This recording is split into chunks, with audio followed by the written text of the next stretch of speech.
All right, in our first video, we looked at prime factorization, the way that we can break down a number or a monomial into smaller parts, as small parts as we can get, called prime factors.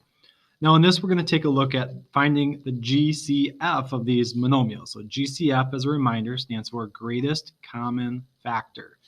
And the greatest common factor of some monomials is going to be the largest number and power of x that you could divide out of each term. So when we find the GCF of monomials, break it down into two different parts.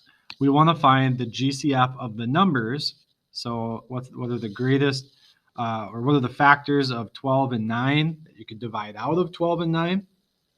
Well, I know that I can divide each of these numbers by 3, and I think that's it. Because if you were to list the factors of 12, we have like 1 times 12, 2 times 6, and 3 times 4. So there's all my factors of 12. 1, 2, 3, 4, 6, and 12. For the factors of 9, it would be, let's see, what multiplies up to 9? 1 times 9 and 3 times 3. So really it's just 1, 3, and 9 are the factors of 9. So what is the greatest common factor that these have? The number that's in both lists, that's the biggest. It's just 3. 3 is the largest number that you can divide out of both of these terms, these monomials. Now, both terms also happen to have a power of x, x to the fourth power, x to the third power. So we want to view this as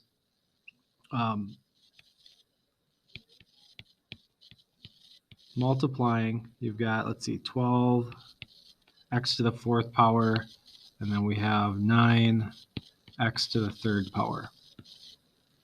So in terms of the powers of x, it says over on the left-hand side here, the largest power of x that you can take from each term is going to equal the one that has the smallest exponent. So since the exponent of 3 is smaller than 4, that means that we could take away or divide out all 3 of the x's from both terms. They both have x to the third power as a factor, a common factor. They don't both have x to the fourth power because there's only 3 x's in the second term, x times x times x. There's not a fourth one there. So the largest power of x that you can take from each term or divide out of each term will be the one that has the smaller exponent. All right, so when we put this all together, our GCF of 12x to the fourth power and 9x to the third power is 3x cubed, 3x to the third power.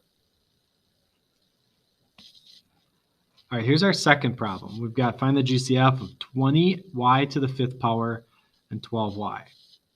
All right, so we want to start by looking at the numbers 20 and 12.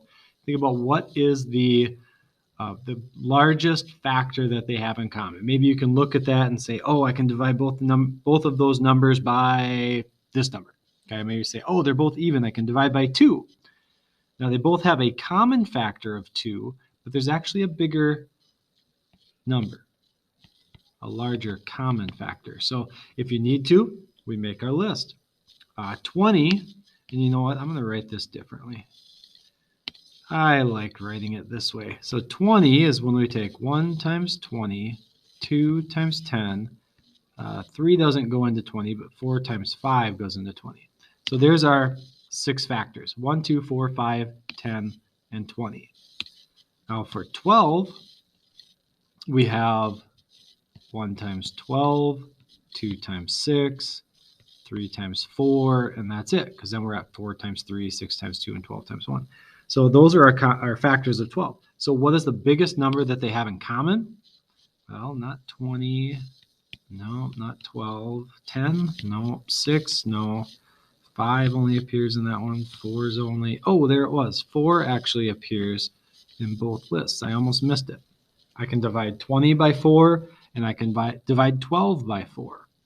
So for my GCF, I know it's going to include the number 4. And then for the variables, remember that the most you can divide out or take out of any 2 monomials is going to be equivalent to the one that has the smaller exponent. So y to the fifth power is like y times y times y times y times y. There's 5 of them there. The one that has just a y in it is like y to the first power. So that is the one with the smaller power of y. So GCF is 4y. That's the most I could divide out of each term. All right, number 3. Kind of staying on the same train of thought there. Let's go with 18. Find our factors of 18. Find our factors of 12. And I kind of remember that from the last problem. 1 times 12, 2 times 6, 3 times 4. For 18, we've got 1 times 18. Let's see, it's an even number, so it must be, let's see, 18 divided by 2 is 9. So 2 times 9 is 18. 18 divided by 3 is 6. So 3 times 6 is 18. 18 divided by 4 is a decimal. That doesn't work. Doesn't divide out by 5. And then we're back to the 6 already for 6 times 3. So that's it. 1, 2, 3, 6, 9, and 18. 1, 2, 3, 4, 6, and 12 for the factors of 12. So what's the biggest number they have in common? Looks like 6. They have lots of common factors. They both have a factor of 1, 2, 3, and 6, but 6 is the largest of those. So my GCF is going to start with a coefficient of 6, and then we turn our attention to the variables. So remember that x cubed is when you take x times x times x. X squared is when you just have x times x. So the one that you have in common is they each have 2 x's. So we write it as x squared. So the GCF is 6x squared for those two terms. All right, last one. Finding the GCF of 15y cubed z squared and 25y squared z to the 5th power. Wow, that's a mouthful. Let's start with the numbers. Let's see, 15 is 1 times 15. It's an odd number, so I know 2 is not going to work. 3 will work. 15 divided by 3 is 5. And then I guess the only other number between 3 and 5 to check is 4. The 15 divided by 4 is a decimal. So just 1, 3, 5, and 15.